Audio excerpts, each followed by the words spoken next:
Let's be innovative. Let's challenge a norm. Let's raise the bar. Let's be the elite.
To be the best, one must beat the best.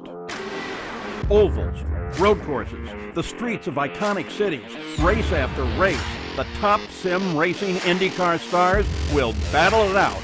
In sim racing, it doesn't get any better than this.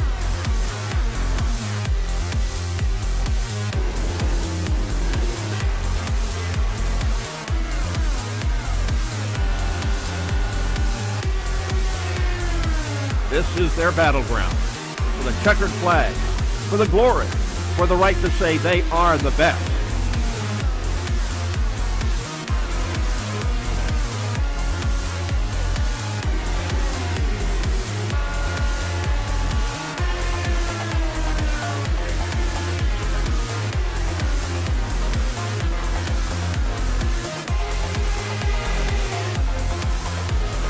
The cars and stars of the Lionheart IndyCar Series, presented by Butt Kicker, are ready to race.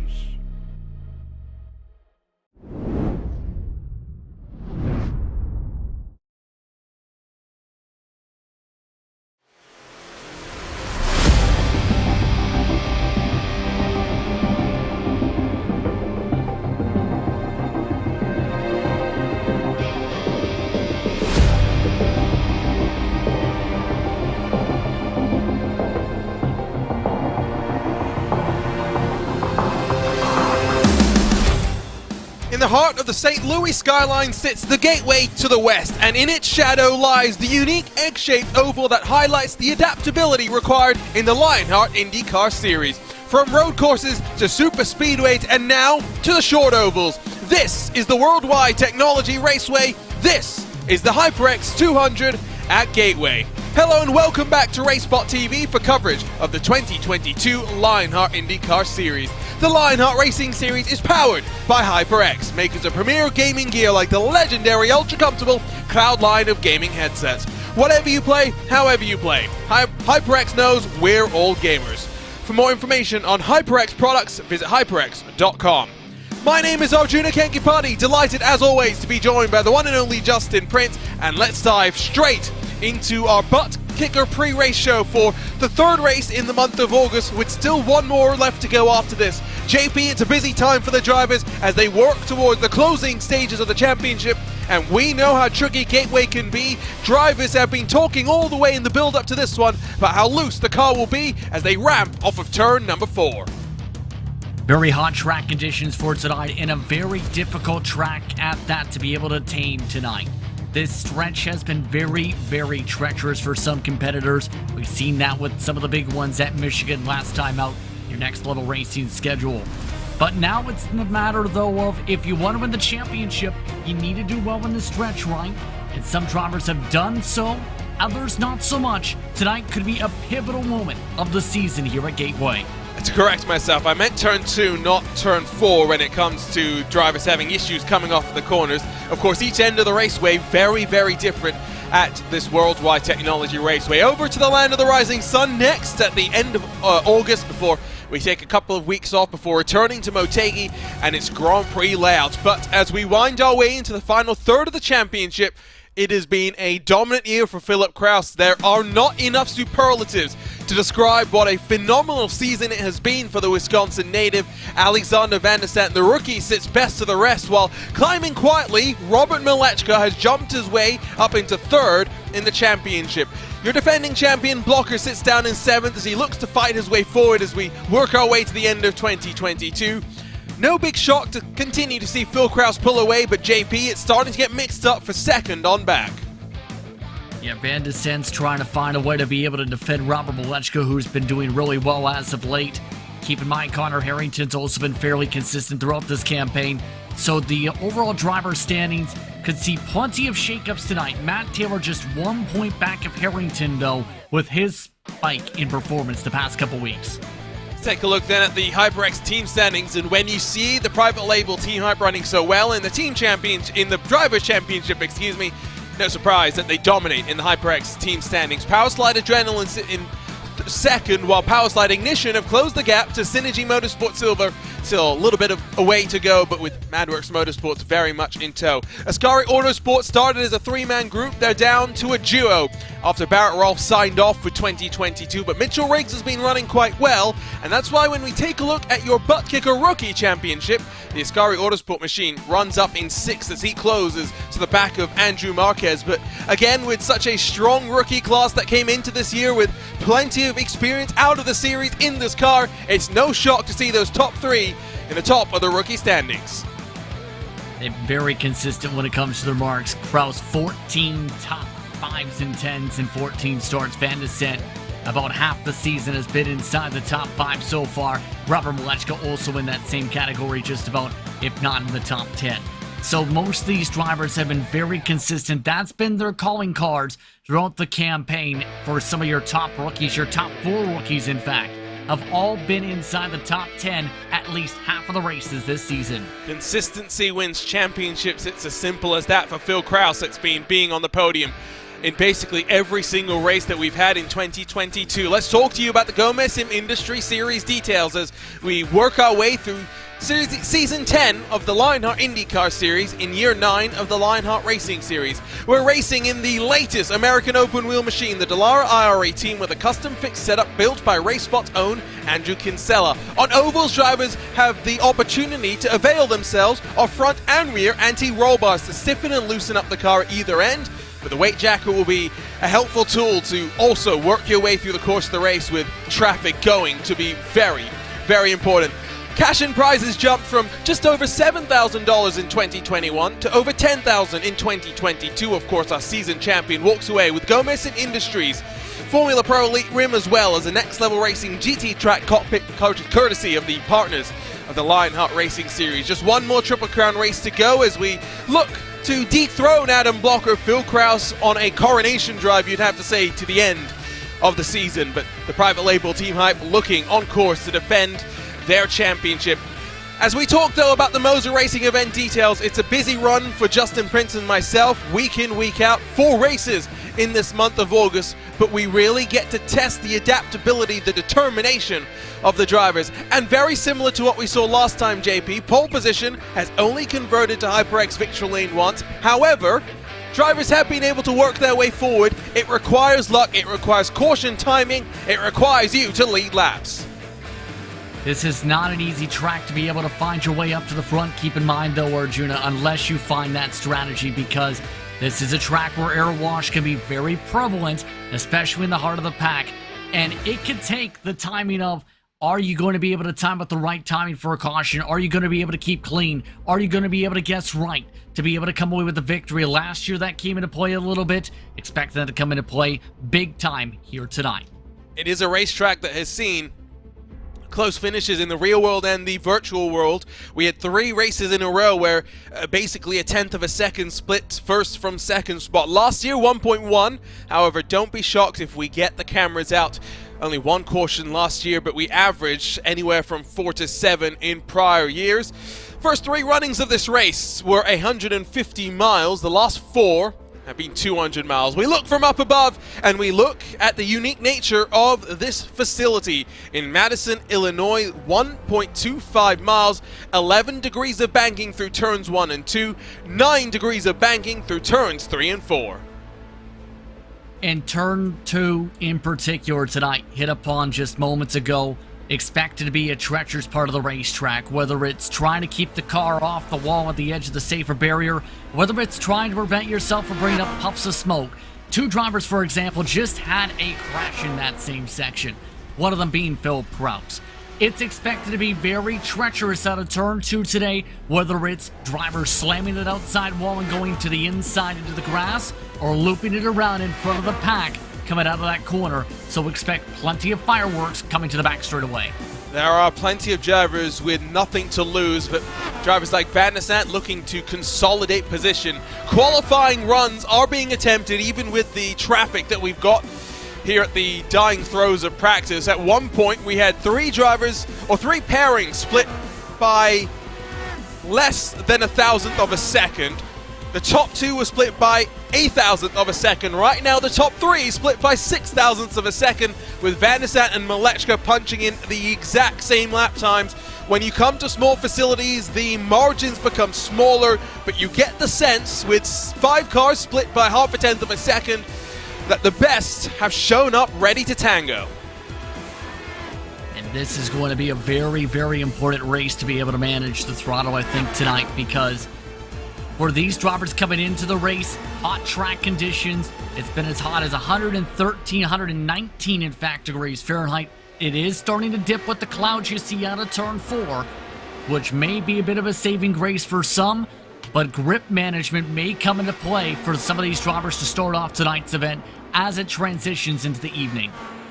For this race, we are expecting fuel mileage to potentially play its part, not when we start, but from when the cautions inevitably start to fly. We have not gone a race without a caution at this facility before. Plenty of drivers at the front of the field will be hoping to at least get some green flag runs. We'd expect plenty of chaos if we do enter traffic situations, although with just 29 cars entered, it won't be the busiest track that we have seen so far in 2022. So the practice will come to a close and it becomes time for drivers to steel themselves to get ready for competition, because 5 minutes will be thrown up on the board. Drivers get 2 attempts and the track to themselves. It's go fast time, Justin. We've seen Phil Kraus be dominant in qualifying, but Adam Blocker last time out stopped the run of poles. He stopped Phil Kraus from taking his 6th pole on the bounce. And this is a racetrack where qualifying can be very important, of course, as we talked about with the track position, especially in the early going and the prevalence of that traffic difficulty. It's going to be the matter, though, of who's going to be able to nail these times right here tonight. Josh Chin might be one of those drivers we see do very well, trying to be among those drivers yet again. There's among that couple and hundreds of a second difference in practice. Keep an eye on the lines, how to be taken care of here tonight. Wider arch to try to diamond it off the corner for the run off of turn 4. Here comes the king of chins, always rapid when it comes to short track racing at the likes of Richmond. What can he do today? He'll become one of the first to cross the line and get a flyer started. Just see how tentative he's having to be in towards turns 1 and 2. As he builds up a little bit more temperature in those tires. powers down the back straightaway, winds it through the little bit more open turn 3 and 4. He'll become the first driver to put a lap time on the board. What will it be for the 93 private label team hype machine? A 25.533. We'll see where that stacks up when the qualifying clock comes to a close. Oh, and he hit the wall. Chin hit the wall, so Joshua Chin's qualifying run comes to a close right there. And that's that little bit of loose condition expected corner exit. These cars are nearly drifting just about coming out of turn 2 with that front nose. Brian Carey, a quarter of a second off pole right now. One wonders if it was setting up for lap 2, but Guyon, pole on lap 1. Is it an improvement on 2? No, goes 200 slower. Carey finds the time. The Canadian goes to the top with a 25.451. Improvement of 4/10 from practice as well for Brian Carey. Remember, though, the quickest times in the 2s. Mitchell Riggs already in the 25.3s. Jason Brophy, one of the drivers to watch for lap 2. How about lap 1 and 2 being both flyers? There's that 25.2. Jason Brophy will punch his way forward, but with the likes of Malechka, Blocker, Harrington, Van der Sant still all yet to go. What do we have in store? Malechka builds as Kraus will roll to pole position once more. Will it happen, or will someone stop the Kraus machine from rolling through Gateway? For reference, so far, Phil Kraus, 8 poles on the season, and getting a pole here tonight will be critical. Give credit to the Towergraph last time out in the Speedway Series, getting his first career Lionheart Racing Series victory of his career. On-time graphic designer Monsto's looking to bump his way up, currently in the mid-pack, though, up on the pylon. Connor Harrington expecting a potential improvement at least a little bit here, possibly for lap 2. Harrington looking solid on that bottom. Marquez to third. Here comes Harrington in the 44. To the line with a 25.324. He will improve, but not as much as Robert Malechka, as the Powerslide 91 machine goes to the top of the board. Robert Malechka the third, backing up the qualifying speed showcased the past year and a half in this series for him. Blocker nearly smacking the wall, though, down the back straightaway. Can Blocker turn things around starting tonight in what's been not the greatest of seasons for the Lionheart King coming into this year? Well, here he comes, trying to hold a crown. The defending champion with a 25.242 will not best his teammate, will go to 4th. As right now, the top 2 split by 0.002 of a second. Andrew Kinsella will wind up his second lap, finishing down in 11th. But now we really wait for one man and one man only, as Alexander Van der Sant builds for lap number 2. Matt Taylor we've seen for a moment up inside the top 5, but Van der Sant, one of the quickest drivers in final practice, trying to use every bit of real estate in the bottom. Might have been a little bit too low there. Had to wash up the racetrack. Can Van der Sant do it? A 25.195. It will be pole position number 1 for Alexander Van der Sant. And for the first time this season, a power slide 1 and 2 on the top of the board. What a run once again for Van der Sant. Looking like this might be one of those nights for the 96. No cross right there as well with Malechka the third, going to keep things tight. Tony Shaw and Luis Gonzalez Nunez, the last drivers to take times here, though. Tony Shaw with a 25.404 will bump him up to 15th. Not going to be good enough to get him to where his teammates will start this race. My oh my, what a session for Powerslide Motorsports in a year dominated by the private label Team Hype machine. We're ready to go racing in the shadow of the Gateway Arch. Let's dial you through the starting grid for round 15, the HyperX 200 at Gateway.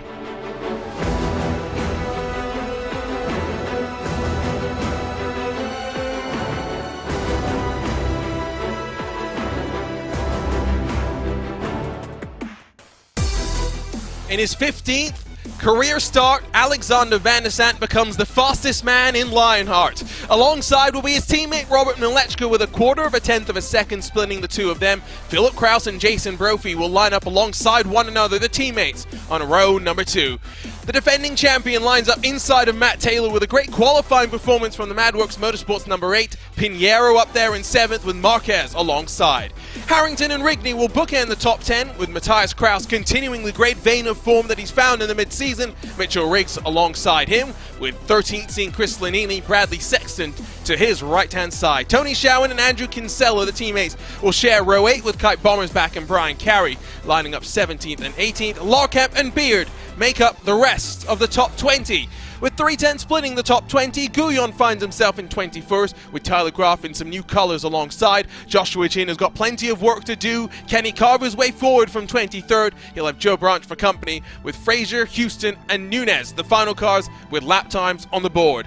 Jenkins and Brandt will bookend the field of 29 Dallara IR18s. As we run you through our butt kicker starting grid, it is an exciting feeling as always for the drivers as they build and get ready to go racing for 160 laps here under the sun at the Gateway Motorsports Park. As always, we have featured onboards to run you down through. Let's do that now as the cars get ready to roll. Starting, of course, with the Moser Racing onboard camera carried by Mike Rigney. Redefining sim racing. Go further, go faster with Moser Racing. Visit moserracing.com. The next level racing on board tonight, carried by Andrew Kinsella. Take your racing to the next level. Visit nextlevelracing.com. Tyler Graff carries the Gomez Sim Industries camera, makers of high-end esports equipment and controls. Visit gomezsimindustries.com. Connor Harrington has the HyperX onboard camera tonight. Whatever you play, however you play, HyperX knows we're all gamers, and HyperX is always ready to game. And as always, the delights of sim racing will have onboard looks throughout the field, cameras placed where real-world directors could only dream. JP, as we build, attention bubbles to the surface. Your expectations as we build for 160 laps here at Gateway.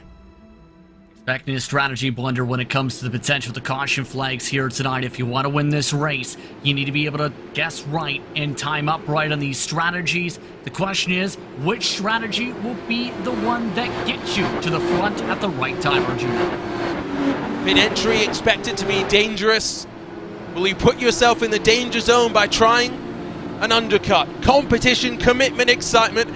This is Lionheart, and this is the Gateway Arch. We are in the shadow of the Gateway Arch. We're ready to go for the HyperX 200 at Gateway. It's a great start from Van der Sat as he builds into turn number 1.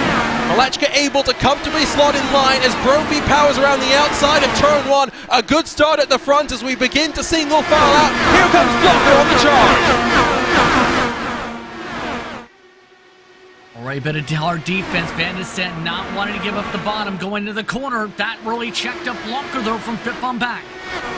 Leading lap 1 though will be Van der Sat, converting his pole position to the clean air that he'll enjoy at least at the opening stages of this race. 29 cars rolled at the start.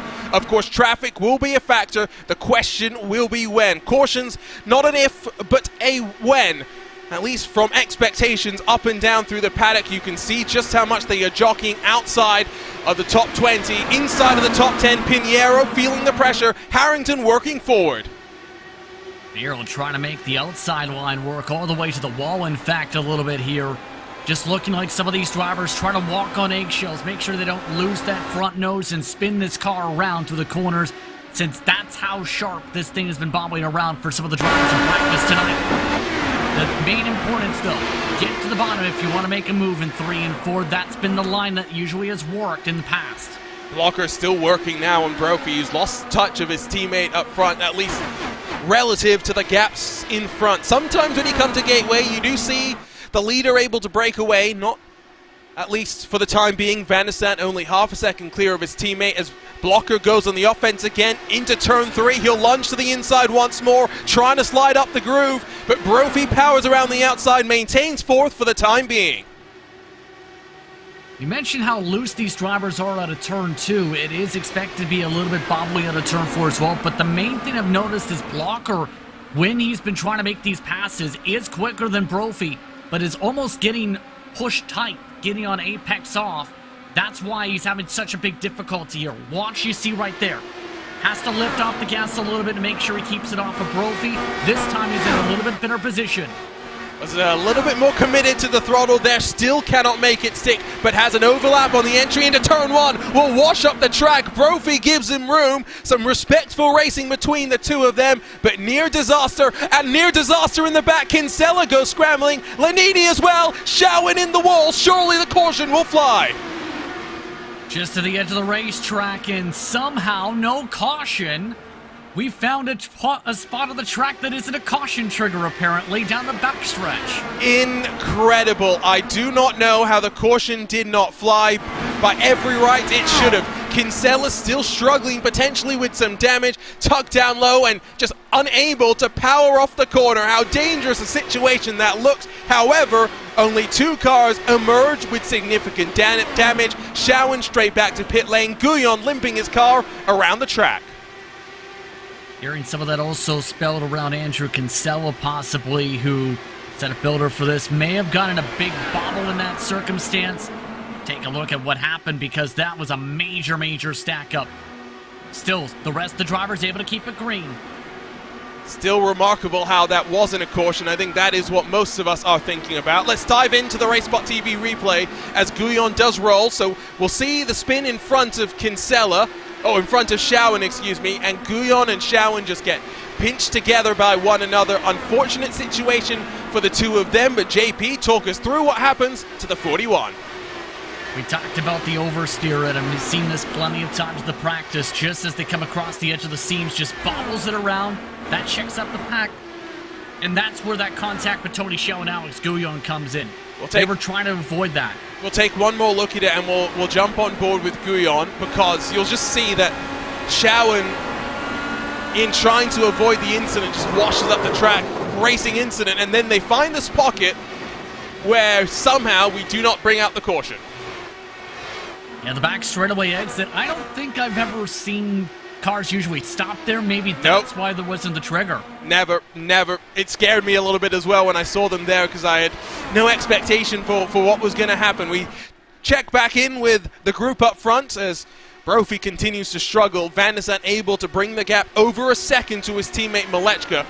Brophy has got the train forming behind him, not just Blocker tucked up behind, but Harrington as well. Blocker trying to find the momentum, trying to find the run as they come into turn number one. I think Walker's trying a different approach here, trying 1 and 2 instead, and that's a little bit sketchy. Just a little bit close on the contact, and at this point, this has to be frustrating. Blocker is pretty quick. The problem is, he just isn't getting the runs he needs to fully clear by Brophy into the corner. I would argue if this is, I would question rather, if this is smart on either part right now. Brophy clearly thinks that he's still technically in the draft of Kraus and not losing that much ground. Maybe wonders that if he wasn't forced into the defense so much, he'd have some better luck. Marquez, the New York native in the 63 Alcantech NHR Esports machine, has had another issue off turn 2, but these drivers have been able to hang on to it. It's been some good car control on display.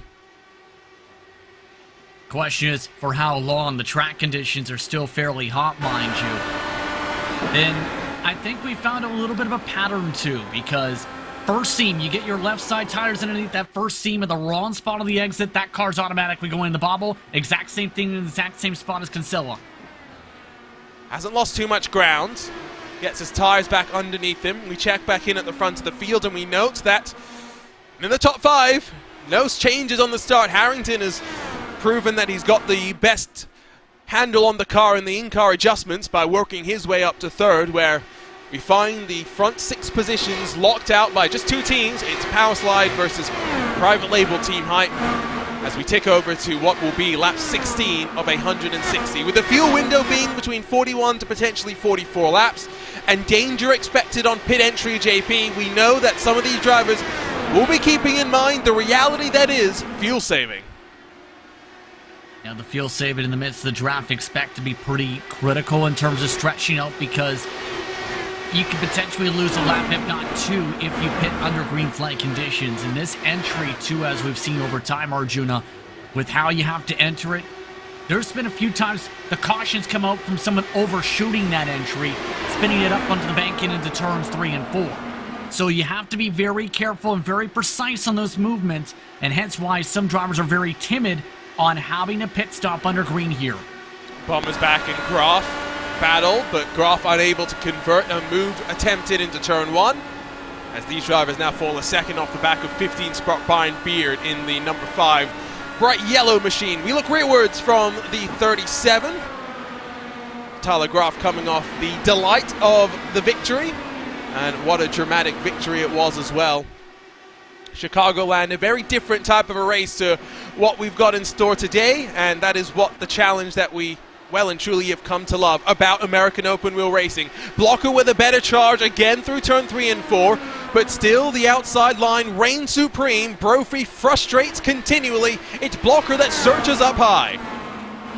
Trying to build up an outer run for the run to turn 3, and again, just that bottom of the racetrack, just having a lift off to be able to prevent contact, and Blocker just seems to be not as good in 3 and 4 in general compared to Brophy in terms of those lines. So this has just been a bad equation to where Blocker is better at one half of the racetrack, just can't find any way to get around the run. You see right there, 1 and 2 in particular, Brophy is struggling.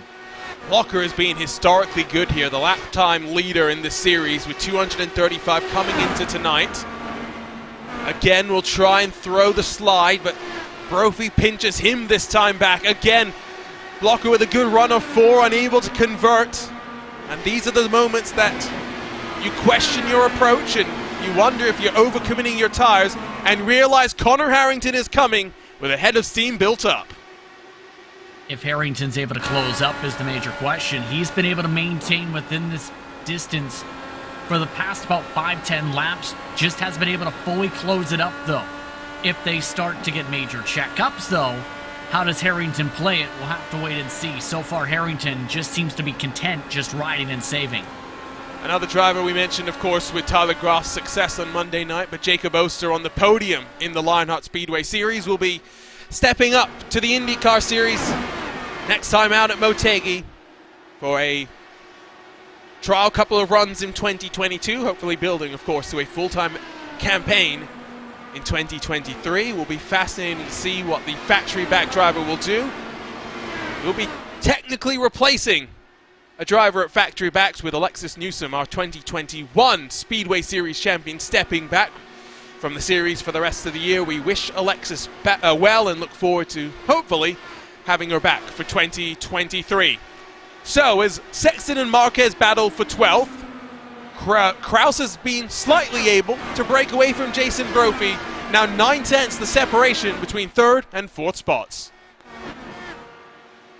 Even with the amount of battling, would expect it to be a bit of a quicker breakaway, but I think at this point it's just the matching of the speeds, just about. Within about 1/10 of a second, even with the side-by-side between Kraus and Brophy. Kraus is a little bit quicker in the draft. And eventually, though, you have to remember this will all compress, especially with Van de Sant's 1.5 second lead or so. When they reach the back end of that traffic where Matt Houston, Jay Brandt, Andrew Gonzalo, Luis Gonzalez Nunez are down in the front straightaway currently. That's where it will really be a true challenge for the 96 to hold on to the race lead. You can see, of course, in the track map, not just the gap between 1st and 2nd, but the dwindling margin that Van de Sant enjoys to the tail end of the pack. Currently 1st and 27th, those still running, separated by just under 16 seconds, with lap times hovering around 26-27 seconds here. We'll see how quickly Van de Sant is able to carve his way forward on the lap traffic. Rigney dives to the inside through turn 3, able to slide on past the Brazilian Adriano Pinheiro as Rigney works up another spot. Pinheiro bleeds another spot. He's down 2 from where he started.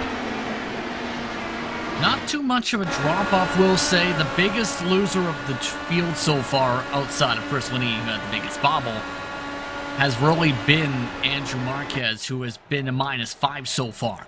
It's to where if you've qualified well, you're likely to be able to hold on to some of that track position for the most part. It's the difficult part of gaining it. That was the major talking point. Graf and Shin are trying to cut through the pack in 16th and 17th respectively, for example. Chin's not done a bad job along with Graf, +6 the both of them, as Behind them, Bombers back loses another spot to Chris Lanini in the 92, although, having said that, the Ascari Autosport machine could have thought about fighting it back on that outer groove that we've seen Brophy defend to superb aplomb. Will not elect to do so, at least for the time being. Yes, first and second are split by 1.5. Brian Carey separated from 13th by 1.1 seconds, but it really hasn't separated out in terms of the pack as much as I expected. It is as difficult to pass as I thought it would be, JP. It's about as difficult as I expected it to be as well, based on the track's history. It is expected when we see these shorter ovals to be a very difficult circuit to try and make moves on. There's not as long straightaways to be able to get runs on, to be able to build up that speed. And so far, the rhythm's settling on in, but we're about 10 laps away or so from the first pit window opening up for this race. And that will be a critical part of this, to where if we get green flag pit stops, does everyone handle it cleanly? Do we see undercut attempts? The fall-off hasn't been a factor, though. That's the major concern about the undercut, I think. It's only been a tenth of a second a lap difference on the fall-off meter between freshies and oldies. Drivers are expecting a maximum fall-off as well of half a second, which is really not that much at this sort of a track as well. At a place like Iowa, Richmond, you'll see a much larger fall-off. Let's talk about Van der Sande very quickly as he continues to pound away at the front of the field, turning around the laps. We'll question if he'll be the first one down to pit lane. I'd argue that maybe with the benefit of the cleanest air, he's been able to still save some fuel, but cast your mind back to upstate New York and Watkins Glen. Caution on lap number 1, and after that, Phil Kraus and Alexander Van der Sande put on a duel to rival all the battles that the series has ever seen. In what has been a dominant year for Philip Kraus, Alexander Van der Sande beat him on track and beat him with the style and confidence of someone that has not won just the one race in his 15 races in this series. He's been close a few times this season on the ovals in particular. Van der Sande has. It's just been the matter of just putting it fully together. There's been a couple cases where Van der Sande's had a front wing change or made a speeding penalty or made a major mistake in pit lane, and that's what's really cost Van der Sande at least 2 or 3 more victories this campaign. Otherwise, we might be talking about a little bit of a different championship. Instead, Van der Sande still having a solid point season, having a really strong race, hope maintaining that gap as we take a look at the battle with Blocker and Brophy that has fallen more than a second back of Kraus and Malechka the third. Yeah, I think at this point, Blocker as well has given up any patience, thoughts regarding patience, and continues to work in the top groove, trying to find an opportunity to throw a lunge. Of course, don't forget what a spectacular season Connor Harrington had in 2021.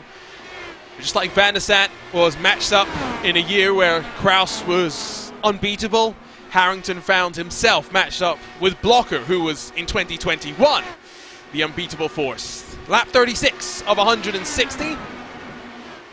Of course, about 10 laps away from the largest we expect drivers to theoretically be able to take this. Not expecting a fuel mileage race without a caution, and we haven't seen one just yet. See if the caution cycle will be the thing that brings it out, although there are still some side-by-side battles. Sexton and Marquez duel on the exit of turn 2.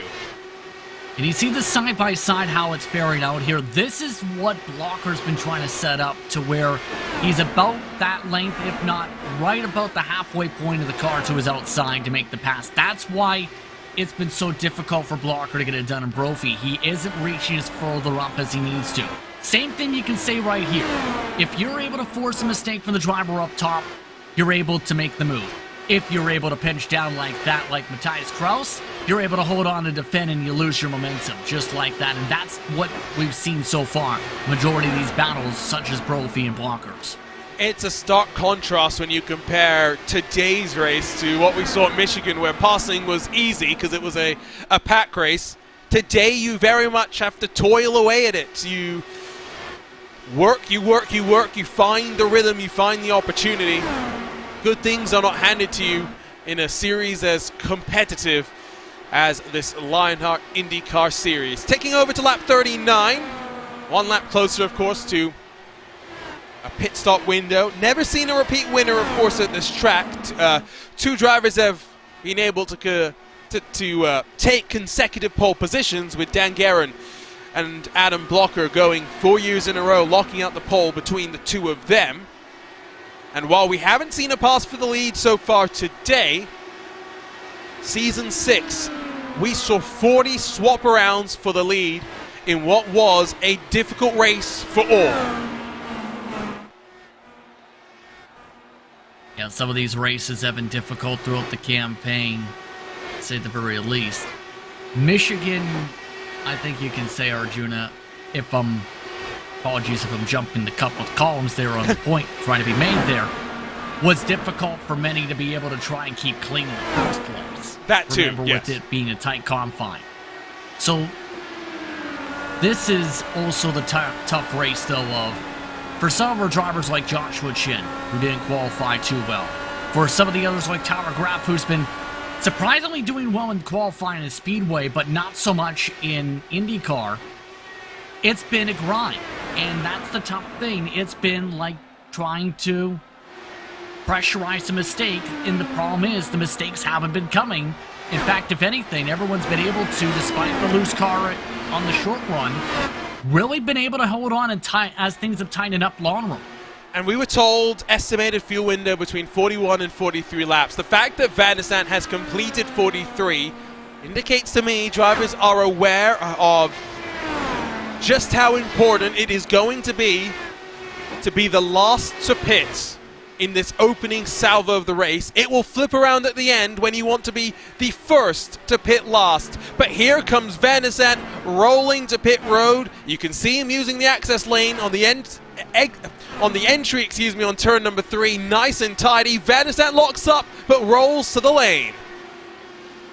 Nice and smooth, and remember, this is going to be tricky for some to be able to maintain the speed limit, but also make sure they don't carry too much speed and shoot the car off onto the access road.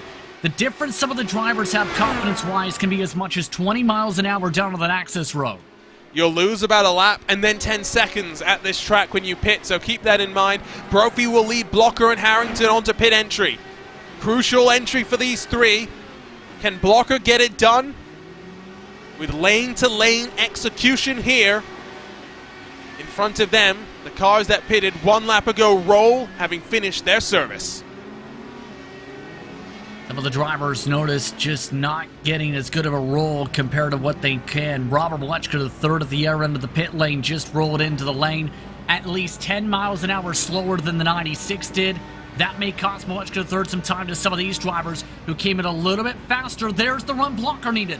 Blocker will beat Brophy off of pit lane. It is going to be close on the exit, and they'll almost make contact. They'll race side by side off a pit exit. Brophy leaves the space. Blocker roars in front. They've lost ground, though, in the battle for the net race lead, as Alexander Van der Zandt built a 5-second margin to Blocker, Brophy, and Harrington. We watch Malechka off of pit exit. Houston is the final car still left on track, yet to roll down to pit road, and while Malechka works through turn 1 and 2 on the access road, there goes Van der Zandt back to the race lead. Kraus gained a little bit of time on his entry for reference by about a couple tenths of a second, but look at how much time they lost in that next grouping. Blocker, Brophy, Harrington checked each other up with that side-by-side. Half a second quicker was Blocker in the pit lane, and at that point, you have to say to yourself, you got to give up the ghost there to prevent the contact. You can't just race side by side at a 1-lane pit exit. I'm sure that is going to be a moment talked about between the two. At the conclusion of this race, Graf works to the inside of Chin, who almost runs himself into the wall on the exit of turn 2. But Joshua Chin knows where the walls are. He knows where the limits are. The 93 holds on to 13th spot. And both of these drivers gained some time and some positions, at least 2 or 3 apiece in that pit window. Chin more so with an 8.6 second pit stop. They were among those who attacked that entry the best out of anybody in this pack. Now it's the tough thing. Get up to Bradley Sexton for Chin.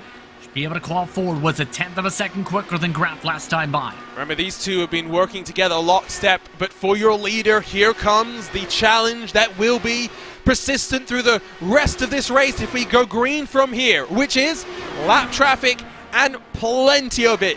Van der Zandt is tucked up behind Matt Houston in the number 66 Team Raceverse car, who is not making life easy as he tries to hold on to the race leading lap, excuse me. He gained a little bit of time, in fact, trying to pass by that lap car, surprisingly. But that's going to be the major challenge. Being able to handle the aero wash for the first time. Van der Zandt's been in clean air this entire race. The time difference could be pretty drastic, to say the least, in the midst of some of this traffic now. Locker, though, now that he's got some clean air to work with, he's starting to run away from Brophy, and this is what I was expecting if he was to get by the 88. Yeah, as soon as he got the opportunity, lap by lap, 10th by 10th, has pulled away. A 10th that last time by has actually gained almost a 10th and a half up to Milechka and Kraus, 1.4 away from the back of the number 19 machine. Jay Brandt will return to pit lane. Not sure what's happened to him. Pinheiro as well. We'll try and figure out what happened to the 56 machine, but he will be our third retiree from the race. Guyon and Shawan, of course, in that early incident collected. Pinheiro, with his own struggles, retires. After what was such a promising start to the season, Justin, with 2 back-to-back poles, Pinheiro will be frustrated with how things have turned out. Expecting a lot bigger things for Pinheiro, we'll say, this campaign. But now, that's the tough thing. You need to be able to prevent mistakes, and the mistakes have come on. Pedal failure, hearing for the 79, Brian Carey in the wall. Not for the first time. Carey's got technical issues. However, he will control it down to the access road, and I believe we will stay green. It looks like a big contact for the Canadian, with a rather worn and sorry Delara IR18, but Carey will nurse it to pit lane. Obvious technical issue. He was over the radio saying he had a pedal failure right down the middle of the back straightaway. He just went from full throttle to no throttle and no brakes to be able to slow down to 79 as he cut through that grass. And Brian Carey, another technical issue. Another bad stint of luck for Brian Carey as he tries to stop the car. I remember a Indy 500 race that Brian Carey was racing and then had to pull off the track as a result of the technical issues. It's not the first time poor Brian Carey's luck continues to be on the downturn. Here's a look at what happened as we enter turn 1. Just listen.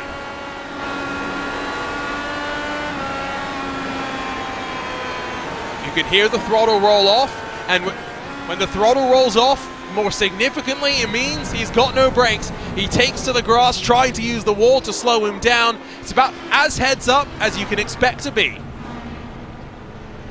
And at this point, I think he realizes he's got no brakes. And if I understand the failure correctly with that he might have been half throttle, half brake available. That's about it. He was trying to use the wall to slow down to get into the pit lane to be able to get the tow. Carey's race done. So, lap 58, and knock on wood, we've gone green so far today. We have gotten through a green flag cycle of pit stops. There was so much doom and gloom throughout the paddock about, oh, pit entry is going to be catastrophic. You want to be the first to pit, you want to be the last to pit first because there's such a danger of the caution coming out, but we really haven't had too much drama yet.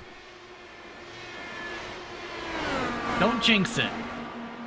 I did knock on the wood. My RaceSpot issued block of wood. Wait, there's blocks of wood now issued? No, technically no. Does a break from Indianapolis count? Yes, that counts. Close enough. Anywho, but in all seriousness, this is now to where it might be difficult to get that caution unless somebody makes a major mistake in the midst of this, because some of these drivers have really spread out. Mini packs have formed up, 2 or 3 cars. It's just a matter of just be smart. And that's easier said than done. Because no, well, to your point, being smart means if you have a 3-second lead at the front of the field and you're working through traffic, what do? Well, you don't force the issue. Yes, Van der Zandt has had his lead cut down to 2.2, but he's still leading this race. We're not even the halfway marker of this race. Exactly. So you need to be heads up in terms of how you're handling the traffic if you're someone in that situation. If you're one of the lap cars, you have to think about the scenario. Some drivers like to fight. Is that going to be the matter of a smart play. That's a thing that usually pops up a lot. So far, just a couple of drivers have been lapped in Laura Camp and Houston who are on the lead lap currently, or rather on the track currently. But here's the tough thing. Robert Malechka III is closing now that he's got a clean air pocket, and Van de Sant's lost that pocket. 2 seconds, and the traffic gives, the traffic takes, to quote the great John Hindorf of Radio Show Limited. You're not always going to win, so recognizing that and not getting frustrated in these situations is going to be key. Van de Sant has a couple more cars popping up in front of him with Paul Jenkins and Andrew Kinsella next up in line. Kinsella has lost a lot of time this lap. Of course, we saw the damage that he took in the moment that should have brought out a caution if you ask me, but he's still pounding in the laps down in 21st position. He just hasn't looked comfortable tonight.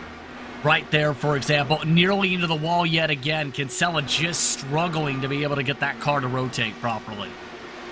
I can also tell you that our gremlins behind the scenes have been trying to scrub through footage and pick up what happened with Pinheiro as well as Brandt, who were both retired from the race. We haven't figured out anything in particular. Maybe in a moment, a couple of laps prior to their retirement that saw them in the wall, and subsequently have to pull it down pit lane. 29 cars that started down to 24, of whom 22 are left on your leading lap. Winding to lap 66 of 160 with about 40 minutes still left to play. It's Van de Sant whose lead is cut down to 1.9 seconds. Malechka hunts down his teammate. Kraus, Blocker, Brophy make up the top 5. Harrington, Taylor, Rigney, Riggs, Kraus the top 10. And what a rich vein of form Matthias Kraus has bundled into over the course of the summer, JP. Doesn't matter where it's a road course, a super speedway, or a short oval, this 59 machine has been learning and picking things up quickly. 2 top 10s in the campaign, yes, but we've talked about it a fair bit, where his struggles were 35th, 40th, 31st to start off the season. Homestead, Long Beach, Kentucky, respectively. And then he started to find that consistent to be able to move up to the next level, up to the teams, or races he finished and or wasn't disqualified for, Nashville in the sim. Now he's taken the next level. Iowa, Road America in particular. Those are the top 10s he's gotten on the season. And that's the level that I think you need to be able to make as a newcomer to a series, is have a forward progression to where you learn the car, learn your competitors, learn as time goes on to be able to get quicker and quicker. It's not going to be, in a lot of cases, boom, I've got a steering wheel and I immediately won 25 races in my first week on the sim. It's not how that works for most people.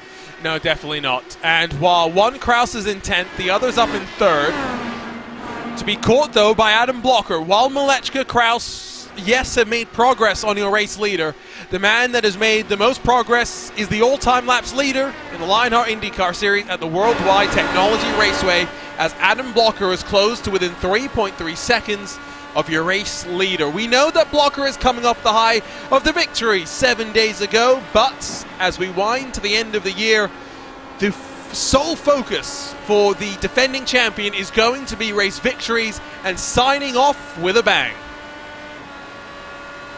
Right now, he's one of the quickest cars on the racetrack, and I'm not shocked to see Blocker mow down these gaps. He's been able to make things work in the traffic throughout this entire race.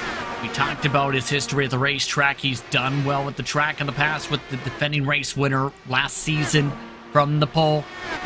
It's just a matter, though, of getting around that traffic efficiently, and he's been able to mow down the time despite the aero wash.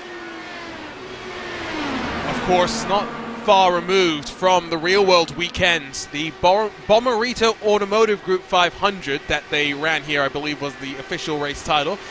Always fun to see fans out at the Worldwide Technology Raceway. Yes, maybe slightly delayed from when we wanted the racing to get underway.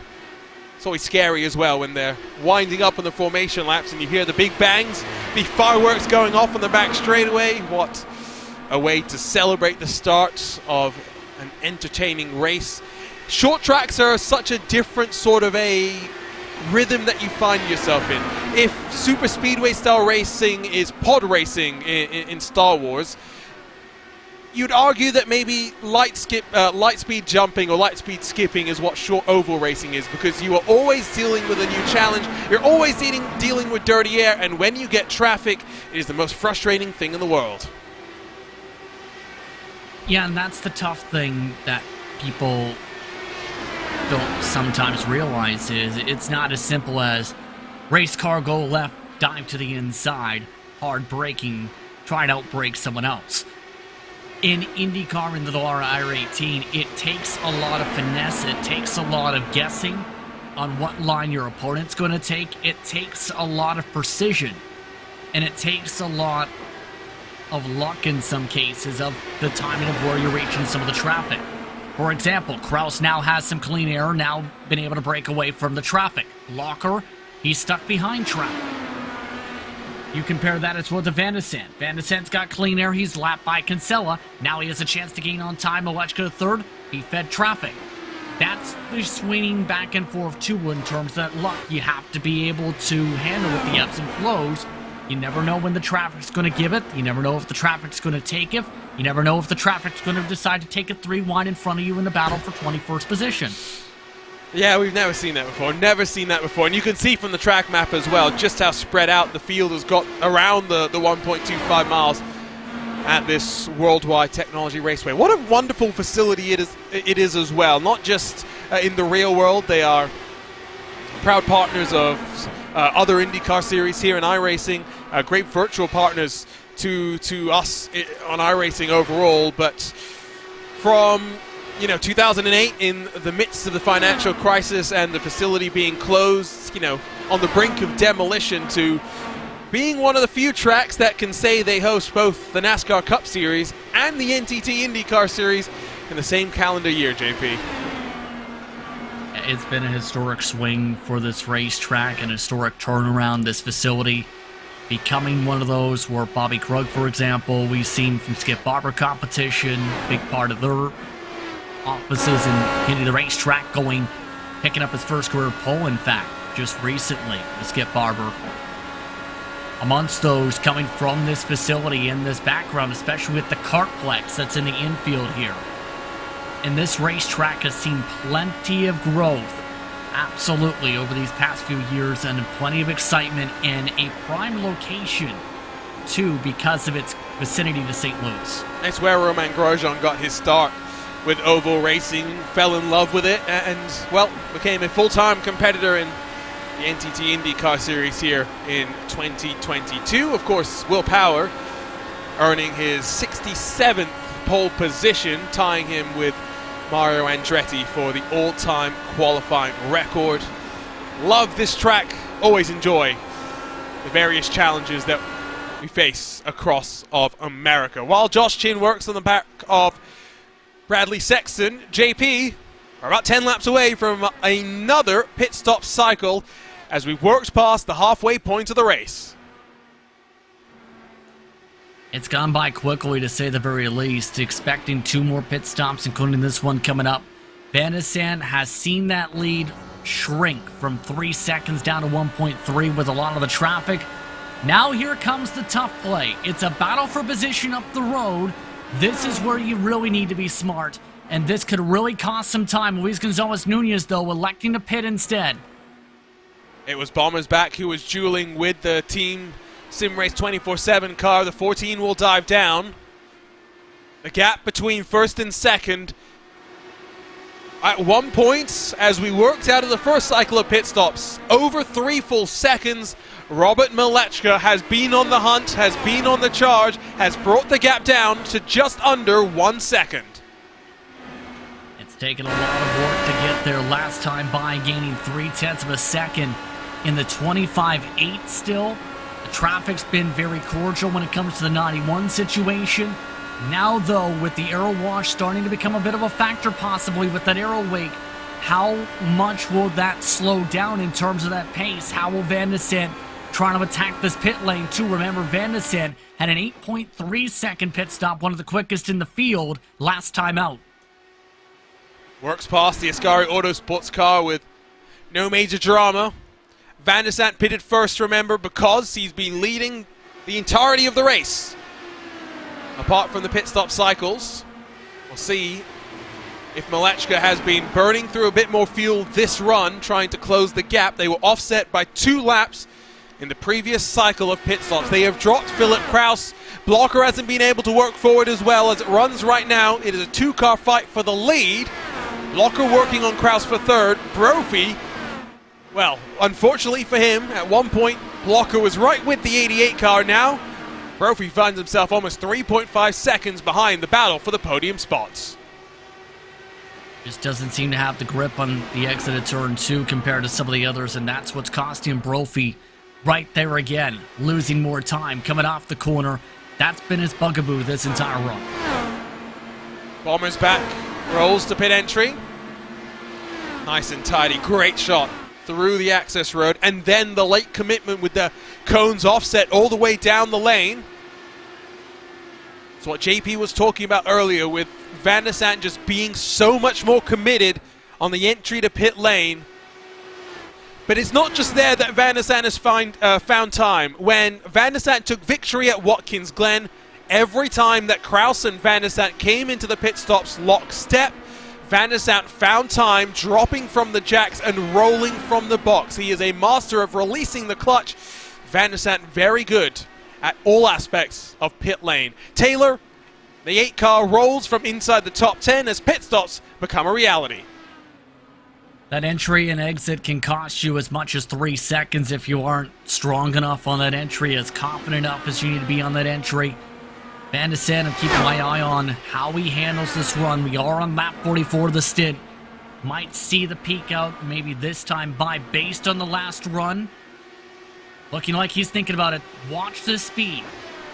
Right down to the lane, right down to that apron. A little bit slower this time compared to last time on the entry point, but able to lift up as soon as he knows he's got the grip.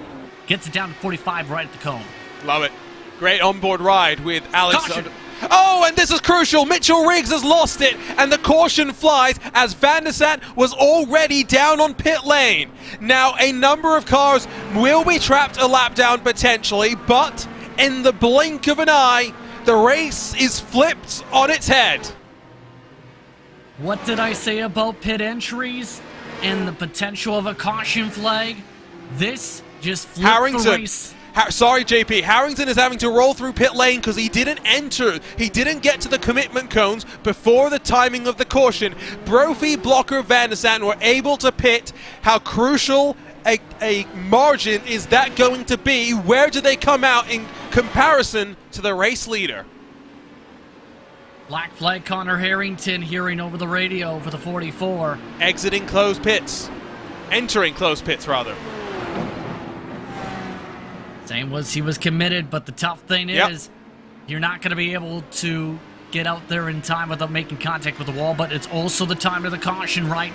Now it gets interesting for the rest of these drivers how this fares out as the field tries to cycle. I can understand the frustration for Connor Harrington, however, it's one of those racing things. Racing is sometimes unfair as cars scramble around. We'll get the rejigged order up in just a couple of moments' time, and then we'll take a look at how this caution came to pass. Malechka, Kraus, the top 3 as they enter pit lane.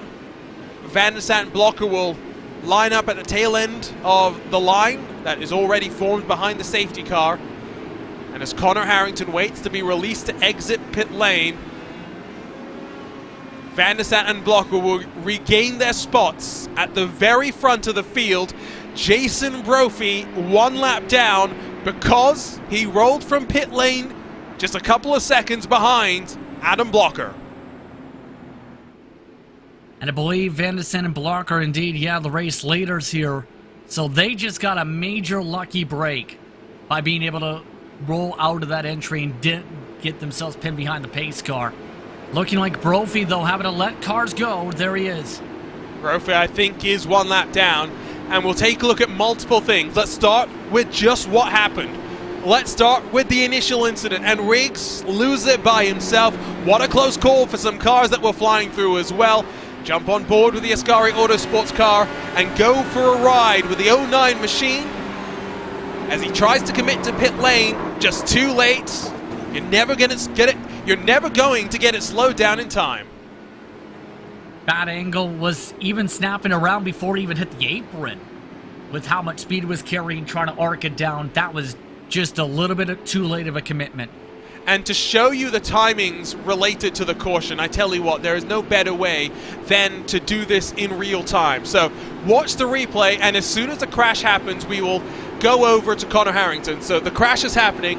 You can see Brophy's at the line, and as the caution flies, Harrington by inches, by feet, it doesn't matter the margin. What matters is he lost out. Yeah, by that point, you're not getting back on the racetrack. So it's just the top timing of when that was there. And now, field's been kind of flipped a little bit. Matthias Kraus amongst those who really gains track position. Josh Chin picked up plenty of spots as a result of the time of the caution flag. A lot of drivers having to take wave arounds here. Here's an replay. So watch on the outside for the private label Team Hype car. There comes, well, behind him is going to be Matthias Kraus. Already having gone forward was Phil Kraus, Brophy's teammate.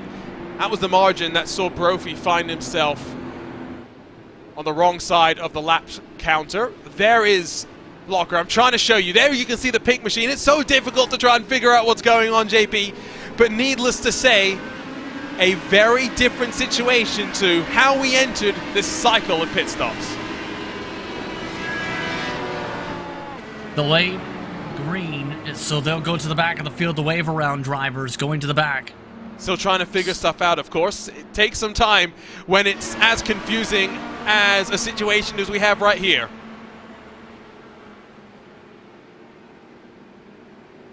So now we'll have to really see how this plays out. Right now, looking like 13 drivers on the lead lap last time around scored.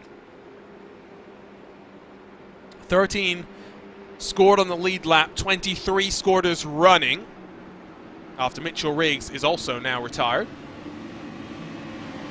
So Van der Sat will be thrilled because that had the potential to steal the chance to fight for victory if it had come 10 seconds before it did. It was as close as that. Jason Brophy and Connor Harrington find themselves outside of the top 15 now in a day where Powerslide Adrenaline, currently run 1 and 2. There is still a large gap in our HyperX Teams Championships, JP. Is this the day, though, when Powerslide Adrenaline tries to kick it into overdrive? I think at this point you take the chance, right? This is a prime opportunity to be able to gain some team points now at this point. So at this point, get as many as you can. This is a rare opportunity where you have a slip-up like this with private label Team Hype having some bad luck come into play. May as well finish as high as you can as a group. Keep it clean. See what happens amongst yourselves. Kinsella is 1 lap down as well, the third member of Powerslide Adrenaline. He'll be battling with Brophy and Harrington, while Phil Kraus, that third member of the private label Team Hype championship leading outfit, runs in 4th behind 3 Powerslide Motorsports teammates, 2 of them fighting in the team championship. It's going to be tricky from here. Still 1 cycle of pit stops left to play. 1 caution at Gateway has changed the complexion of the race. But Alexander Van der Sat has dominated. Can he dominate as we get back underway for the HyperX 200 at Gateway?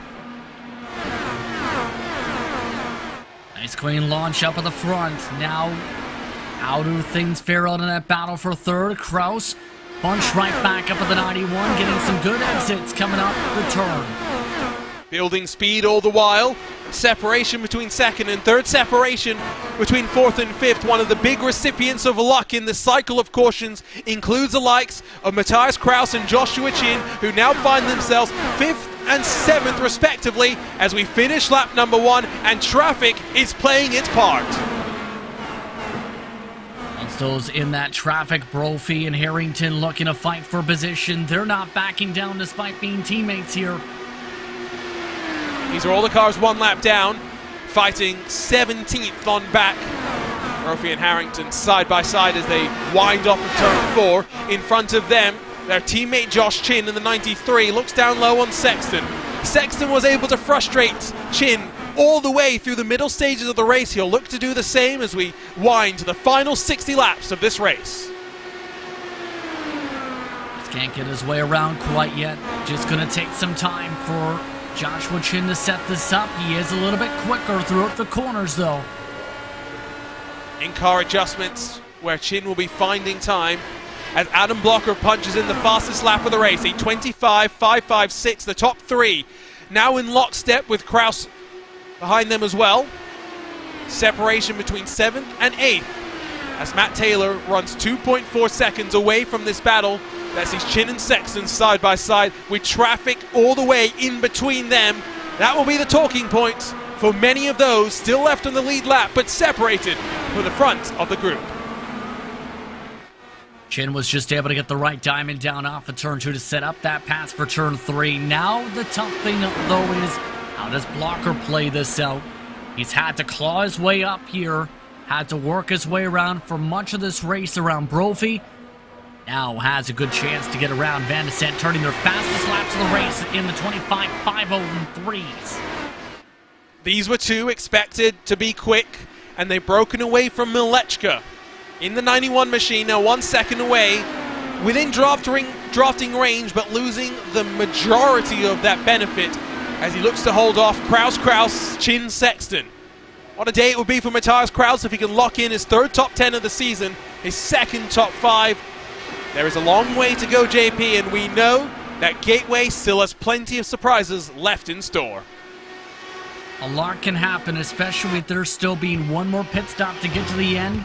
It's just a matter of, can these drivers keep it clean with 58 to go this time? It was looking so good to go caution-free in the shadow of the Gateway Arch, but Mitchell Riggs' spin changed the equation for so many. You're watching RaceSpotTV and the 2022 Lionheart IndyCar Series, the HyperX 200 at Gateway. Don't go anywhere. The run to the checkered flag is interrupted by yet another caution. It's Brophy and Harrington that come to blows, and just as we were about to go to commercial break, 3 cars find themselves in the wall.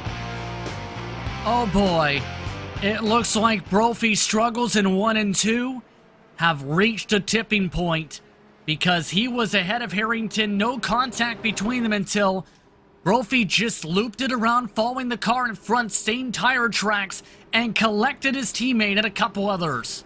Let us dial up the replay. Let us figure this one out. We have truly been gazumped by the timing of this caution. So into 1 and 2 they go. Harrington sitting back, and you can see the over-rotation getting collected, and this one is Chris Lanini, I believe, who is up high, tries to slow it down in time, but it's one of those situations where it's just too difficult to do so. Lanini, from being on the lead lap, finds his race done and dusted in the blink of an eye. Exact same tire tracks, and what happens with Lanini here? Wow. He's trying, but when you're tucked up high and you've got car steer inside, there is only so much you can do. That is why we find ourselves under caution for the 2nd time today. And cautions breed cautions, but JP, with only 10 laps or so splitting us from potentially the mark that would get drivers to the end of the race, it is maybe not a shock to see a couple roll to pit lane. Matt Taylor taking a gamble. It looks like Tyler Graff also taking the gamble. And that is a mighty big gamble. You're hoping there's several more cautions at this point, Arjuna, for that to try and work. It doesn't lose you too much spots, though, because Taylor and Graff were towards the back either way, those who were able to make it towards the end. May as well try something different here, but with 55 to go, that's a mighty if it goes green. I think the better call was to stay out. Of course, for Taylor and Graff, they will gamble that they stay on the lead lap. However, if we check in with them, JP, you will find they are at the very tail of the field. They are relying on lapped cars to come down to pit lane to get them closer to those in front. It's a gamble. It's a gamble that will require the cautions not just to fall, but to fall in their direction. and not in front of their tire tracks. That too, yes. So, yes. So, in the direction luck-wise, but not in the physical direction of the way their car is going. So, it's going to be a tricky play, I think, for the 8 and the 98. Regardless of how you slice it here. You just need to be to where you have to hope it's a luck. You have to get the luck of the strategy. We talked about it. It's about a roulette of strategy in some cases here, and we're about to see it. So Van der Sant, Blocker, Malechka, Kraus going to be stacked up once again. I mentioned earlier, don't count out Josh Chin. He's in 6th, up 17 spots so far today. With his short track expertise, with his fuel saving ability, could he be the one that spoils the power slide party at the very front of the field? Of course, next week, it's over to Motegi, the site of Henry Bennett's sole Lionheart victory in 2021, and the site of plenty of drama last year across our championship competitions, JP. It's a difficult one. Very similar in some ways, with its unique layouts, with each end of the track being very different to what we've got here today. Of course, it's another one of those tracks, though. It's very difficult to pass that, as we both know, and as we've seen, if you are not the race leader. It will be another strategy roulette race. It's going to be important to qualify well, let's put it that way, at Twin Marine Motegi at the Oval. So 54 to go, and with the lights off on the pace car, we are getting back ready to get underway. 2 cautions so far today. More than the sole caution we had last year, but before that, the minimum number of cautions was 4, the maximum being 7, so still trending in a positive direction if we can keep it clean from here. And I have no doubt that Jason Brophy is likely one of the more frustrated people about how that second caution played itself out. The pace car will pull off left, and the field again, for the 3rd time today, will be left in control of Alexander Van der Sant. He's got his teammates behind him for company, and as we get back underway for the HyperX 200 at Gateway, the teammates coordinate, they punch themselves into turn 1, lockstep. Nice and clean to launch again. Malechka third, a little bit better of a launch compared to last time. Just a little bit of an air wash on the bobble. Here comes Blocker, though, with a run. Good run to the outside as they battle behind as well, with Chin trying to take advantage of the restart. Blocker commits to the high line. It frustrated him with Brophy, but as they're still building up temperature in the tires, as they're building up speed, can Van der Sant vanquish the defending champions side by side into turn number 1? Blocker trying to pinch a little bit. Van der Sant hitting the seam. Good ramp off the corner, and Blocker rips the lead away from the 96 of Alexander Van der Sant. For the first time today, we have a new race leader. His name is Blocker. He looks for back-to-back victories. Now it's the matter, though, of can he hold on here. Van der Sant has dominated this race. It looks like Van der Sant being a little bit more patient now that he's in the dirty air. Blocker gaining plenty of momentum down the backstretch. Remember, Van der Sant has dealt with dirty air and traffic, but never in the battle for the front of the field. What will it do to his confidence now as he settles into line, as he works to find the opportunity with the pit window opening in just a few laps' time? Blocker will go fastest of them all with a 25.468. The top 4 breakaway is a bit of a wobble there for Alexander Van der Sant. And now with Chin past Kraus, I would not be shocked if he closes with this top 4, if it becomes 3 power slide drivers versus 2 from the stable of the private label Team Hype. Well, have we seen that story before so far tonight? About 30 laps ago is what we've seen with different players. But Chin, I think, definitely has the pace, just didn't have the qualifying positioning before. Philip Kraus just can't close that aero bubble that's formed up. Interesting to see the different lines being run with 49 to go. What a day it's been for some. A smaller field, than what we've seen so far in the course of 2022. We are down to 20 cars still out there and lapping, with Brophy, Lalini, and Harrington the latest casualties of the track. Mitchell Riggs has been able to get back out there and roll, looking for whatever points he can as he builds to the end of the season. That'll be the interesting thing to see how this plays out the rest of the way. Still, most of the field having a pit in about 20 or so laps to make it to the end. But remember, Taylor and Graf rolled the dice. They are already within 1 second, it's worth noting, of Mike Rigney for 10th position as things play out late. We'll try this again as we run our way to the checkered flag of round 15 in the 2022 Lionheart IndyCar Series. You're watching RaceSpotTV and the HyperX 200 at Gateway. It is now Adam Blocker that leads after ripping the lead away from Alexander Van der Sant. But don't go anywhere. We'll be right back on RaceSpotTV with a run to the checkered flag.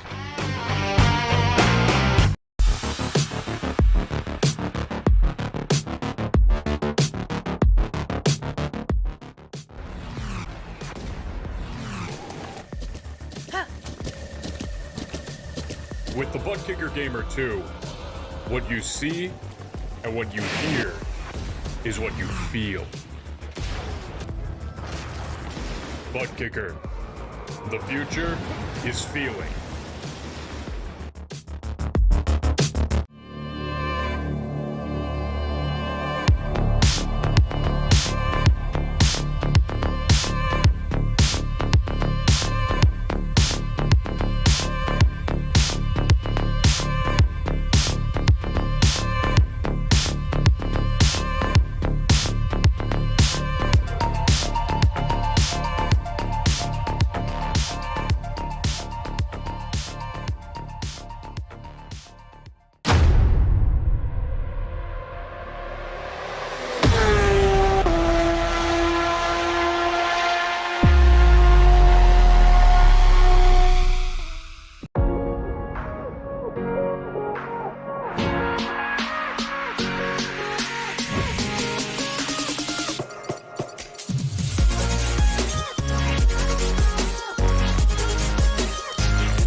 Welcome back to RaceSpotTV and to the shadow of the Gateway Arch, where live from the Worldwide Technology Raceway, we welcome you back to round 15 of the 2022 Lionheart IndyCar Series, the HyperX 200 at Gateway. We are into the closing stages, into the window for the final pit stops of the day.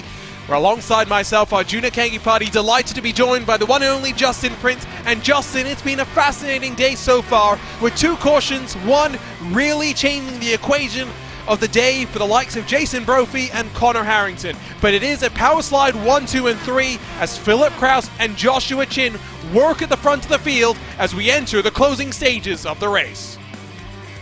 Power slide has outright dominated this race. Every lap led has gone to either Blocker, Van der Sant, and Malechka. But Philip Kraus, remember, has kept things close. Kraus trying to have a bit of an improvement in the lineup. For Kraus, he's running in what could be one of his lowest ranked position finishes of the season. 38 to go. Do you gamble, JP, at this point? We've seen two cautions, yes, but we've seen plenty of clean green flag running from these drivers. There is the potential to make the undercut stick here. However, it will take some confidence. It's going to require some bravery to make passes stick once you get back on track as well. That's a tough question because you're basically gambling on if there's going to be an air clean run to the finish here. or there's not going to be any attrition from that point forward. The undercut's been fairly strong today, surprisingly for some. It's just a matter of how aggressive you are on the pit entry too. Honestly, I'm not quite sure. It really depends on how the next few moments or so go, especially knowing some of the drivers have to come in the next 5 laps for some of those who take the wave around. So with an estimated 15 minutes of running left, if we go green from here, question will be, is Van der Zandt able to use the pit cycle to his benefit? This time we have not seen the leader break away to the same extent that we have on previous restarts. However, with Van der Zandt's expertise navigating into and off of pit lane, that might be his primary opportunity to make something stick.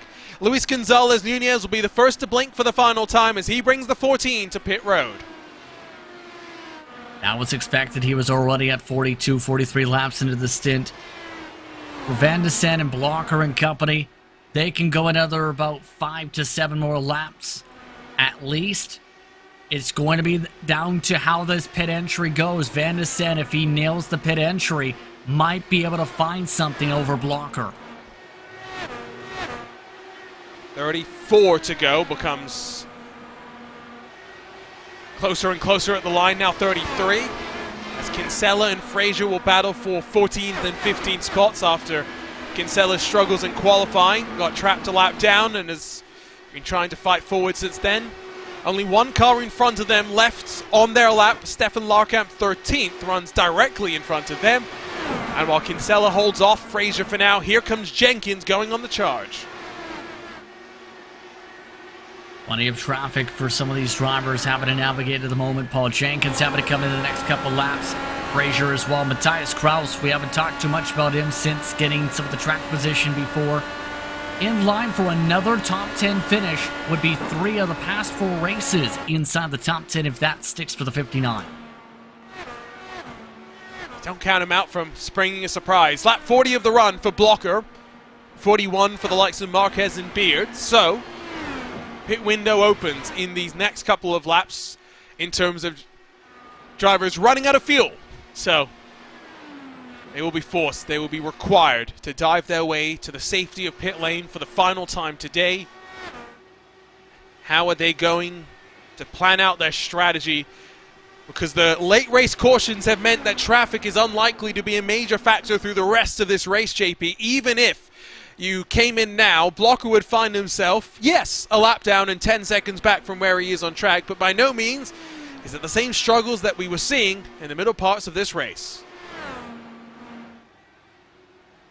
Yeah, expecting this to be nice and clean with the amount of cars left, 19 running. It's going to come down to just how strong Van der Zandt can drive in the traffic. Right now, Blocker is quicker in 1 and 2 in particular to be able to keep that clean air pocket. That's the tough balancing act for the 96. You see, for example, Van der Zandt's able to take a nice wider sweep before the push up the corner.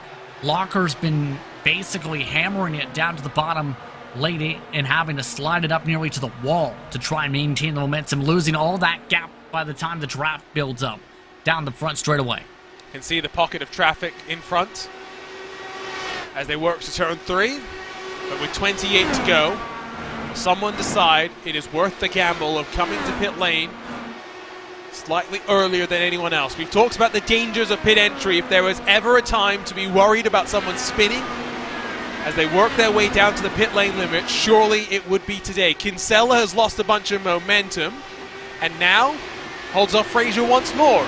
It's been an entertaining day, an interesting day to say the very least for the 41 machine. A near spin at one point. Kinsella was running 21st at one point as well, struggling. Still, I think, is struggling a bit even in the midst of this traffic. It's just not been the greatest of days, I don't think, for Kinsella in general. As the leaders work to traffic, Van der Zandt closes. Such a wily character when it comes to working with the dirty air. Would be shocked if Van der Zandt looked to get the pass done. Able to slide on through, but loses a bit of ground now. And traffic will break up the top 4, JP. They will be thinking about it as they work closer and closer to the cycle. Yeah, I'm already keeping my eye on that pit lane. Frazier coming in, for example, right now. No one wanting to blink yet, though. That's the thing I'm noticing. I think if you're Joshua Chin, it's probably worth the gamble. If you're in front of him, it becomes less worth it. Of course, Kraus just looking to continue racking up the podiums as he continues to run in fourth. Less than 25 laps to go, though. And in terms of track conditions, we haven't really tracked them over the course of the evening, but it's almost 5 p.m. here on iRacing Day in the virtual gateway. Not that much wind. It's relatively warm for the tires. Already a track known for putting plenty of load into the rubber. Graf stays out. Beard and Rigney roll to pit lane. More and more starting to dive to pit lane. Those were the 11th and 12th place cars. No peel off of the race leaders yet. Approaching 20 laps to go. That gap has stagnated to about half a second. And that's the question mark. Does Van de Sant come in with blocker? And if so, how does that play out? Marquez rolls to the lane. You mentioned this at Michigan, I think it was last week, JP, but teammates will be very reluctant to come in on the same lap to try and offset their entries just in case something happens. However, Blocker and Van de Sant commit on the very same lap. We'll get a battle in pit lane. Van de Sant deep on the brakes, almost into the back of his teammate, but makes up time as they roll to pit speed. Near contact and near bumping each other. This is going to be a little bit risky for the entry. This might check up Van de Sant, in fact, when the blocker car has to peel off to the pit box. Van de Sant will have the better pit stall, of course, as Blocker rolls to the pit box. Who will win this crucial race? Blocker has made the only on-track pass for the lead, but execution in pit lane going to be vital. Blocker, though, without much trouble, will retain control of the lead as they roll back onto track. The leaders try and hold an undercut with 20 laps still left to play. That was mighty close to a blue cone violation for Van de Sant trying to peel off. And big send for Kraus trying to get to the commitment cone. Kraus will come in along with Matthias Kraus, so the duo of Krauses onto pit lane. Leaves Malechka, Chin, Taylor Graf still yet to roll to pit lane. Not expecting an undercut from Phil Kraus, but I've been shocked before. I won't be shocked again.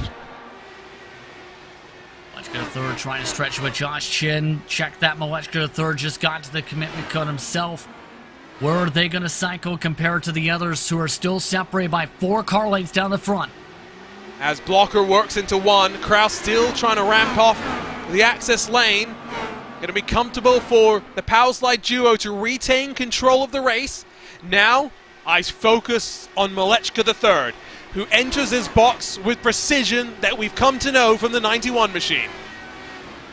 I don't think they're going to cycle up towards the point here. In fact, they're just zipping by right now in the front straightaway. It's a 2-driver race for those who are on the main strategy at this point. Already Malechka third getting zipped on by. It is a little bit down on that gap though. He gained some ground but not enough. Well, crucially, he holds on to third in the net battle for this race. Kraus will try it though with his tires up to temperature and pressure. Trying to take advantage. Comes Kraus, the championship leader, to the inside on the main straightaway with traffic to play a part as well. Phil Kraus robs third from Malechka III. Here's the traffic as a pick, and that's not going to make Malechka III happy. Kraus, who's been running fourth all race, takes advantage of the track situation and now looks to set sail. That is the moment. That is a moment that only a driver who is at the very top of his game would be willing to take. This is the 15th round of this championship, and as Phil Kraus punches in the fastest lap of the race, he's on track for what will be podium number 15 of 2022. It will be just his third place finish of 2022. In 12 previous races, Kraus has stood on the top 2 steps of the podium. It's been that type of a year for him, to say the least. Keep in mind, Taylor and Graf expected to come in the next couple laps. Their gamble about to not pay off for them with 6 cars on the lead lap. It was worth the gamble for Taylor and Graf to pit during that last caution cycle that we had. It will be extending as far as they can, hoping and praying that we end up under caution for the third time today. Kraus faster yet. More time in the wheel for the number 19 machine as he tries to close a 1.2 second deficit up the road to Alexander Van der Sant. Lechka has been worryingly unable to go back on the offense to try and regain the podium spot away from Phil Kraus. I think this Blocker's race to lose as long as Blocker doesn't slip up. Van der Sant is keeping him in check, though. That's the tough balancing act for the rest of this mark. Can Van der Sant find any way to make a pass in the midst of the aero wash? Remember, JP, that in the previous 7 races that we've had here at Gateway, 4 of them have had margins of victory under a quarter of a second. 3 of them, yes, have seen the victory taken by over a full second. 1 victory, 4 full seconds. But this is a track that is known for close finishes, and as Matt Taylor rolls to pit lane, leaving Tyler Graf as the final car yet to come down to pit lane for the final time at the front of the field, it is now the battle between Adam Blocker, Alexander Van der Sant, and the closing Philip Kraus, who searches for victory once more in 2022. Van der Sant is making the right decisions, though, in terms of line choices, I think, to be able to chip away at this gap. The tough part's going to be getting side by side, getting the diamond down as these tires get older and older to make it within that 1/10 of a second or so towards that margin compared to last year. That's going to be the tough balancing act the rest of the way. Good guess this time, again, gaining a little bit more ground on the bottom. Now, will they be communicating with one another saying, we've got 10 to go, let's make sure we don't fight early. Let's not let Phil Kraus join the fun. Let's make sure that he's not a part of this fight for the victory. It is an oval where you can communicate with your teammates. Blocker, one that likes to make sure on road courses he is silenced off and focused with his thoughts. What is going on within the paddock as the 2 teammates not just fighting for the win, but looking to bring in the gap at the front of the HyperX team standings. Your contact there for a split second. Van der Sant having a reset. Nearly got to the back tire of Blocker. The question is there enough time for Van der Sant to fully get himself back within that 1/10 of a second margin he was in 1 and 2 with that hard charge to the bottom? He's struggling a little bit to hit the same line now. 8 to go. Remember, no repeat race winners, but Adam Blocker has been the pole winner for the past 2 years coming into tonight. Yes, Van der Sant rips the pole away from him, but Blocker now 7 away from being the first repeat winner at the Worldwide Technology Raceway, looking to go back-to-back for the first time in 2022. Larkamp jumps in front of Kinsella. As the leaders come on lap traffic, Luis Gonzalez Nunez is having none of it, will get far out of the way. All the way to the bottom of the racetrack. Not a good spot for Philip Kraus, so that might hurt Kraus's chances, but with 6 to go, quickly approaching the point of return. Van der Sant needs a little bit of luck here. He is quicker on the roll in 1 and 2 compared to Blocker, but Blocker just has that better arc through to the exit. It's going to require a mistake, you feel, from Blocker. He's not the kind of driver that will give this one up without a fight, but pressure has been known to break even the best.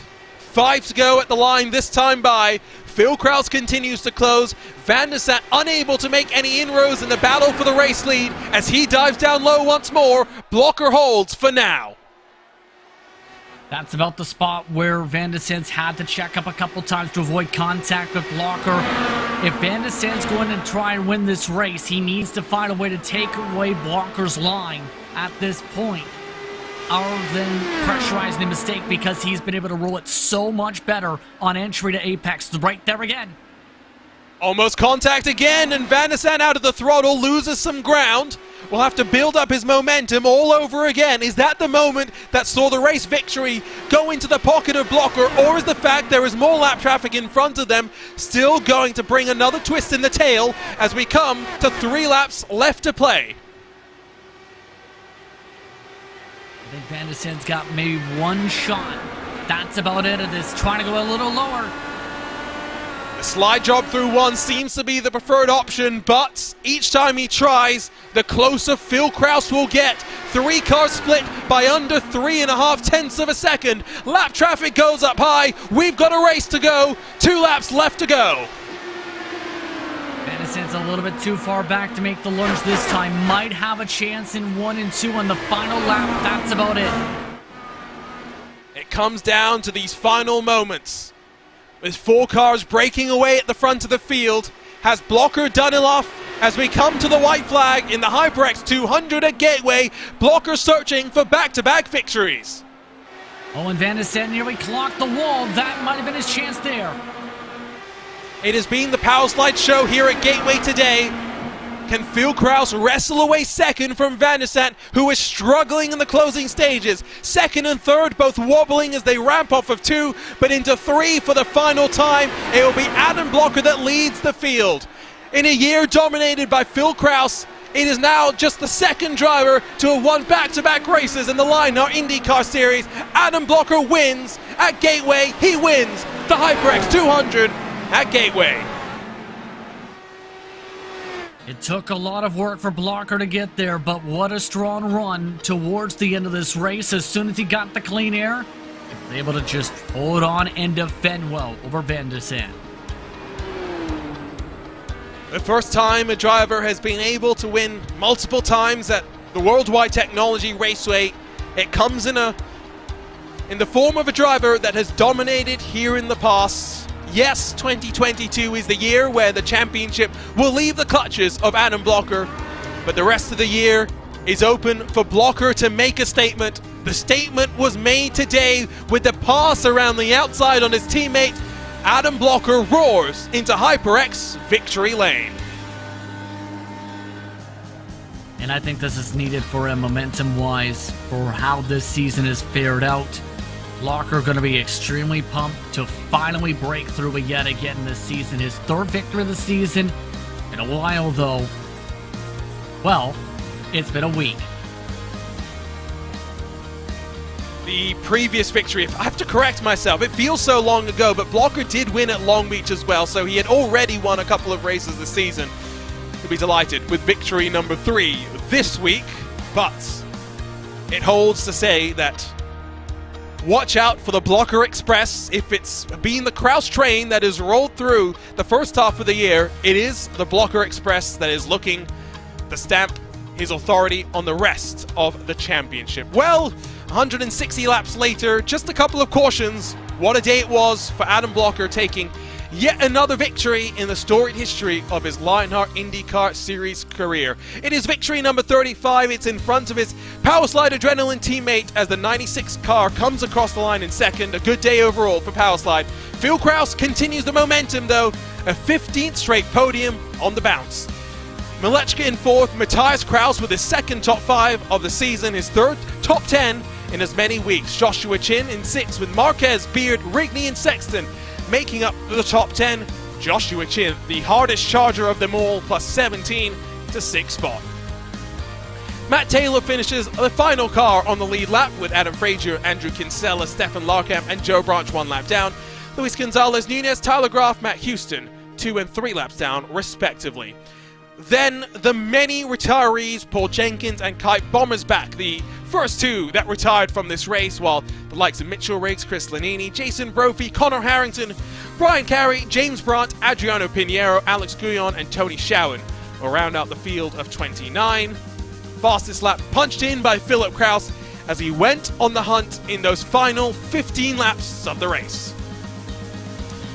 What a day it was, and with a checkered flag in hand, we dive our way into the HyperX post-race show, because the Lionheart Racing Series is powered by HyperX, makers of premier gaming gear like the legendary ultra-comfortable Cloud line of gaming headsets. Whatever you play, however you play, HyperX knows we're all gamers. For more information on HyperX products, visit hyperx.com. And let's not dawdle, let's head down to HyperX Victory Lane, where we're joined for the 2nd week in a row by the defending champion, Adam Blocker. And Adam, it was the move around the outside that got you the victory. Just how difficult was it to get that pass done? The only pass that we saw for the lead here today. Well, the whole race was really tough to pass. first I want to. Brophy and I had a really good fight the whole first 50 laps of the race. I was definitely faster than him, but he did a really good job defending. So I didn't pass him until actually we went side by side on the pit exit lane. So that's pretty nuts. But yeah, after that I got kind of lucky with the caution. I was just past pit in when the caution came out, so I was able to do my stop and then basically cycle around to second. And I knew from the practice races that Alex was kind of struggling on restarts a little bit. And I didn't really get a good jump on the first one, but the second one, I had a good enough start, and then he made a mistake in 1-2, and so I just took the chance I had. And I knew from the battle with Brophy that the outside was a good line in 3 and 4. At least if you were well alongside, which I was. So. You had an eventful race. You've recapped a lot of it. You didn't talk about the moment in the final cycle of pit stops when you're almost rear-ended, slowing to pit road speed by your teammate Van der Sande. Just how close was that as you were watching in your rear-view mirrors? Yeah, I mean, I was watching. I thought he was going to get stopped. Honestly, I was just trying so hard myself just to make it to pit lane. This was probably the sketchiest pit in I've ever had on a short oval. Just the setup and the combination of the flat access road, like, made it really sketchy. And I was just trying to take it easy because I knew he was behind me and he couldn't pass me. But I still had to push because obviously Rob and Phil were not pitting on our lap. So, but yeah, I think he could have avoided me hopefully, but. Yeah, either way, I wasn't too worried about it. If it was going to happen, it was going to happen. The busy run continues with a 4th race in a row 7 days from now as we head to Motegi. A very tough track in a similar way to this. Going to be difficult to pass. Qualifying is going to be key. How are you feeling as we head into the final run of this crazy month that has been August? Well, unfortunately I have to miss the next race because I'll be busy doing real-life IndyCar stuff on the West Coast, but I'll be able to make the GP race there, which I had a pretty good run there when we last went there in Indy Open, so feeling good about that. But yeah, really just happy to get 2 wins in a row here because it's been a rough season, and this is kind of, yeah, just good validation that I can still get it done. So you got it done today, that is for sure. Congratulations on the win, Adam. Your 3rd of the year. We'll see you at the Motegi Grand Prix course in the middle of September. Yeah, I just want to thank everybody on the team real quick. Alex and Rob for working together with me there, and Andrew when we were lapping him. So really good team effort and really good team result. See you guys next time. Adam Blocker from HyperX Victory Lane over to his teammate that put it on pole position for the first time in his Lionheart IndyCar Series career, but unfortunately second at the end of the day. Talk to us about that race, Alex. You were able to break away at the front, build a gap. Traffic then was difficult, and then the cautions turned everything on its head. Yeah, no, it was pretty easy to control it from the start. Just I think everybody was just trying to save and go as long as they could in case we gotta because pit in was so sketchy. Everybody was worried about getting caught out by a caution. So yeah, just saved fuel as long as I could and took care of the tires and yeah, just kind of got screwed on one of those restarts. Adam was able to get around me, and but from there we were still in control the whole time, which was that felt really good. So, a lot to take away from it, but overall pretty happy with the result. So, Race Control wants to speak to you, Alex. They want to know what hacks you seem to have on pit lane, because you seem to be the magic man when it comes to executing strategy calls in and out on the lane.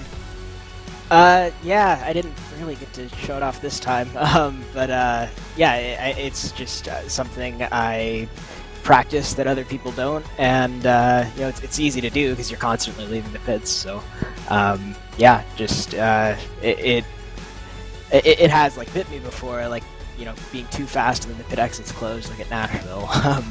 But yeah, fortunately I was able to execute really well, keep it clean but still fast on the pit in on the green flag stops, and yeah, just brought it home. It does look as though you are in for a fight in the championship now as we wind to the end of the year, as your teammate Rob Malechka and a couple of others have closed you down. Are you feeling excited about the end of the year and having to fight tooth and nail with other drivers as you look to secure second in this championship? Yeah, I mean, I know the battle for first is long over, but yeah, we we're proud of what we've done so far this season as a team. But yeah, it's getting close. This race helps, certainly, getting a bit of a gap to Rob. But yeah, hopefully we're able to keep it clean throughout the rest of the season and just go for more wins as a team. good day for Powerslide with a 1 and 2 as they try and close in on the private label team. I'm Alexander Van der Sant, finishes second. We'll see you at Motegi in a week's time. Thanks, guys. Good day for Van der Sant. Pole position continues to show some strong pace, but it is a 15th straight podium in a row for Phil Kraus in the number 19 private label Team Hype machine. Phil, talk to us about today's race as he took the charge to the Powerslide teammates at the front of the field. Looked like a rather difficult one for those in Dirty Air. Yeah, the Dirty Air was definitely quite hard to overcome. The first run, I was just trying to save fuel and go as long as possible because we knew from the pit entry that it was really treacherous, and there was a pretty good chance that someone would probably end up looping it on it, especially in the Monday and Tuesday practice races. People were really struggling with it, and it ended up coming true, but just the yellow came out right at the wrong spot, and Adam and Alex were able to capitalize on that because they were on pit road when the yellow came out, and they were able to stay on the lead lap. It was a real shame for Jason and Connor, though. They got caught a lap down by it, and then they had an incident a bit later on. But yeah, Dirty Air was really hard to overcome. Tried my best at the end, and just didn't have enough any of those two to trip over each other a little bit more. And we head to a very similar race next time out at Motegi, where again Dirty Air is going to be difficult. Each end of the racetrack is different, and it's known for frustrating its drivers and sometimes bringing tempers to a boil. What do you expect as we head to Motegi to close off the month of August? To be honest, just single file racing. It's super hard to get a good setup to work there and be able to race. Every time I've raced there, I've been stuck single file pretty much the whole time, so whoever gets pole, they're in with a good shot to win the race. But obviously that's all just speculation. We'll have to see what happens, and maybe Andrew can pull a blinder on us and make a really good setup for Motegi. We'll see. No pressure, no pressure at all. When it comes to, of course, looking at the end of the season, when we get, of course, the Auto Club and we get to that final race, we've got plenty of road course racing still left to go, and there is the potential that we'll have some new faces joining the party as we wind to the end of the year. Are you excited about having some new challenges as we close off the campaign with some of the best road courses that the world that iRacing has to offer? Oh yeah, definitely. I'm really looking forward to the road courses, especially. I've always been pretty vocal on that. I love the road courses in this car compared to the ovals. Always have, always will. But yeah, looking forward to seeing new people join, and honestly, just hoping we can finish the season the way we've run it so far and just keep on racking up these podiums and wins. Don't forget Phillip Island, the penultimate round of the championship. Phil's hometown race, as we have declared it on RaceSpotTV. Congratulations on yet another podium, Phil. We'll see you at Motegi in 7 days' time. Yep. Cheers, Arjuna. As always, great to talk to the drivers, giving us their time in our HyperX post-race show. And what a day it was. What a moment that we had. Moments away, seconds from commercial break, the caution came out that very much changed the game, with Brophy Harrington ending up losing out big time as a result of that. And next time, it is a track that will frustrate in equal measures to what we saw today, JP. Motegi last year saw the debut win for Henry Bennett. This year, would not be shocked if we see another first-time winner able to break through at a track that will frustrate and delight in equal measure. Qualifying will be extremely important, as emphasized by Philip Kraus. This is a racetrack where there's plenty of speed, yes, but the aero wash is very prevalent here, so expect it to be difficult to be able to come up in front. Another strategy roulette type of racetrack on the docket. And what a run to the end of the season that we have. Of course, after Motegi, a couple of weeks off, the first time in a while for these drivers, and then back to the land of the rising sun and the Grand Prix layout. A very good layout, if you ask me. If you ask Andrew Kinsella on our Monday Night IndyCar Open coverage, he tends to disagree. Then to Barber, and one of the trickiest tracks across the entire year. Milwaukee will be equally difficult. Then to Kansas, Phillip Island, and Auto Club to round out the year. JP, we're heading into the final stages, and while, like Alexander Van der Sant said, the fight for first is done, there is still plenty to fight for as we get ready to wind to the end of the year, as we look ready to build for 2023. Still plenty of opportunities for drivers to build on. Absolutely. Milwaukee in particular is going to be an intriguing one, I think, for some of the drivers. October the 12th. Don't forget about tracks like Kansas that put on some stellar racing towards that run up to the Triple Crown finale at Auto Club. I mentioned some of those new names, Jacob Oster joining from Motegi onwards, potentially the likes of Sean Campbell, who shocked the world on debut in the Lionheart Retro Series, becoming just the 3rd driver to win on debut. Could he do the same in the Lionheart IndyCar Series? What a day that would be. But unfortunately, all good things must come to an end. It is time to bid you farewell. Before we do so, we thank those that make this possible, starting with the title sponsor of the Lionheart IndyCar Series. You're passionate about sim racing, but it always feels a little flat compared to the feeling of driving a real car. Now you can actually feel what it's like to drive a race car. Buttkicker haptic hardware and software are easy to install and let you feel every bump in the track, slip of your tire, and engine redline. The tactile feedback is so accurate and realistic, you'll be driving faster and having more fun than ever before. The Lionheart Racing Series is powered by HyperX, makers of premier gaming gear like the legendary ultra-comfortable Cloud line of gaming headsets. Whatever you play, however you play, HyperX knows we're all gamers. For more information on HyperX products, visit hyperx.com. Next Level Racing is an industry-leading cockpit and motion simulator manufacturer devoted to creating the most immersive experience possible for the global sim racing community. Take your racing to the next level and visit www.nextlevelracing.com.